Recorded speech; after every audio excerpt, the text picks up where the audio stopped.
சிலுவைக்கு முன்னாடி அந்த வல்லமை திரும்ப பிடுங்கி ஆமென் இயேசு நம்முடைய கரத்தில் கொடுப்பதற்காகத்தான் சிலுவையில் மரித்தார். ஏன்னா மனிதனுடைய கரத்திலிருந்தே போனபடினாலே ஆமென் இயேசு தெய்வமாய் செயல்பட்டபடினாலே தெய்வமாக இருந்தார். அதனால் அவர் மனிதனாகவே இறங்கி வந்து மனிதனாகவே வாழ்ந்து மனிதனாகவே மரித்து ஆமென் அவன் கையிலிருந்து பிடுங்கி திரும்பவும் மனிதனுடைய கரத்தில் என்ன செய்தார்?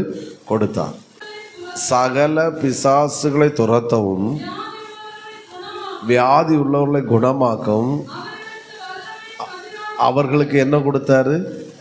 வல்லமை, அதிகாரம். அப்போ மனுஷனிடத்துல என்ன இருக்கு சொல்லுங்க, வாயை திறந்து. பிசாசிட்ட வல்லமை இருக்குன்னு சொன்னால் சத்தமாக சாத்தானுக்கு வல்லமைன்னு சொல்லுவீங்க.